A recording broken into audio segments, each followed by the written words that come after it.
Olá, meus queridos. Eu sou Plínio Gaúcho, professor de matemática e raciocínio lógico. Hoje estou te trazendo uma questão Sebrasp, viu? Olha, se eu fosse colocar o Sebrasp no ranking da dificuldade, ele não estaria nem entre as 5 primeiras na parte de raciocínio lógico. É mesmo, professor? Pois é. Muita gente acha que o Sebrasp é o cão na lógica, né? É porque esse pessoal não enfrentou alguma banca maluca aí pela frente, né? Tipo uma OCP, tipo uma IDECAN, que são bancas imprevisíveis, né? O Sebrasp tem sempre aquela mesma toada, não só no edital, mas também nas questões. Porém, tem hora que eles também fazem a madrasta. Vamos dar uma olhada nela? Olha só, essa questão, ela é uma questão pesada, tá? Ela é pesada porque o cara tem que ter muita calma na hora da prova, né? O que às vezes nos falta, né? Tempo, né? E ler o enunciado se atentando ao que é pedido, que essa é uma maior dificuldade. A gente lê os negócios, às vezes não sabe nem o que é para fazer, né? Então vamos lá, olha só. Ele lá em cima, ele nos dá algumas proposições, tá? Ele diz a proposição P, João e Carlos não são culpados.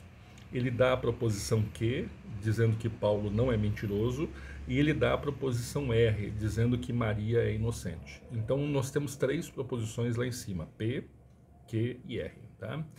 Bom, considerando que aí tem um tiozinho na frente do X ali, né? Isso aqui é negação, né? Considerando que o tiozinho na frente do X representa a negação da proposição X, né? Julgue os itens a seguir. Beleza. Agora fica bem atento no que ele vai te falar. Ele diz assim, ó, se as proposições P, Q, R forem falsas, então ele está nos dando a informação de que P é falso, Q é falso e R é falso. Toda vez que isso acontecer, é um comando para tu torná-las verdadeiras. Por quê, professor? Porque é isso, né? Toda vez que eu te dou uma informação falsa e eu quero que tu conclua algo a respeito, eu quero que tu faça a negação. Um exemplo, se eu disser para ti o seguinte, ó, é falso que eu ganhei na Mega Sena. O que tu conclui? Se é falso que eu ganhei na Mega Sena, eu estou confessando que isso é falso, tu conclui que eu não ganhei. É falso que eu sou baiano. Se é falso que eu sou baiano, tu conclui, na verdade, que eu não sou baiano. Então, toda vez que um comando te entregar que algo é falso, tu vai sempre torná-lo verdadeiro. Isso já é, digamos, um gatilho para tu fazer. Então, vamos começar? Primeiro, vamos pegar o P, que ele disse que é falso, e vamos torná-lo verdadeiro. Gente, o P, ele te dá duas informações. Ele diz que o João não é culpado, ele diz que o Carlos não é culpado. O importante é que tem um E no meio. Professor, se esse E que tem na proposição P, ele é falso, como está dizendo ali embaixo, então nós vamos torná-lo verdadeiro. Ou seja, nós vamos negar o E. E nós vamos negar o E, na maior parte dos casos, usando o OU. Não é que é a única negação do E. O E pode ser negado também com C, então. Mas nesse caso, vamos negar o E com OU. Então, olha só como é que faz. Ele está dizendo que João e Carlos não são culpados. Então, nós vamos dizer que João é culpado, ou Carlos é culpado. Então, olha só o que eu fiz aqui, que é um OU, né?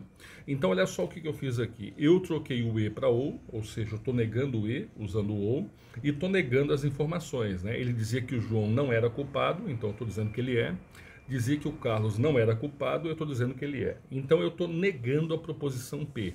Era um E, eu troquei o E para OU, neguei a primeira e neguei a segunda. Então, beleza, vamos continuar. Agora vamos negar a proposição Q. Q está dizendo que o Paulo não é mentiroso. E como é que nega isso, professor? Nega isso dizendo que o Paulo é mentiroso. Concorda? Então, se o Paulo não é mentiroso, é a proposição Q, a negação dela seria o Paulo é, né? E, finalmente, vamos negar a proposição R. Está dizendo que a Maria é inocente. Se a Maria é inocente, nós vamos, então, negar ela, dizendo que a Maria é o quê? Culpada, tá? Ou ainda que a Maria não é inocente, tá? Aí, depois, ele vai te dar a seguinte ideia. Se as proposições P, Q, R forem falsas, então a gente já negou elas aqui embaixo, então pelo menos duas das pessoas envolvidas no ilícito penal serão culpadas. Correto, correto, pode marcar certo. Por quê, professor? Porque aqui pelo menos duas são.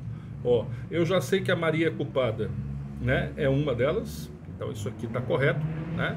Já sei que o João é culpado, é uma delas. Estou sabendo que isso aqui é correto. E como nós temos um ou aqui no meio, gente, o ou, para ficar verdadeiro, basta uma verdadeira. Então aqui em cima eu posso ter os dois verdadeiros, ou seja, o João culpado verdadeiro, o Carlos é culpado verdadeiro. Eu também poderia ter que o João é culpado é verdadeiro e aqui ficando falso. E eu também poderia ter o contrário, né? Aqui fica verdadeiro e aqui ficando falso. Porque o ou, para ser verdadeiro, basta uma, né? Pode ser ambos verdadeiros, só o primeiro ou só o segundo. Então é garantido, gente, é garantido que pelo menos duas são envolvidas. Pelo menos duas, né, são culpadas. A Maria já é culpada, é uma delas. Ou é a Maria e o João que são culpados, ou é a Maria e o Carlos que são culpados, ou inclusive pode ser até os três culpados, né? Se ele dissesse que pelo menos três são culpados, aí eu não posso garantir, porque pode ser que só a Maria seja culpada e o João, pode ser que só a Maria seja culpada e o Carlos. A Maria é garantido, é certo que ela é culpada. Lá em cima, um dos dois tem que ser culpado, ou o João ou o Carlos. Pode ser que ambos, inclusive, né?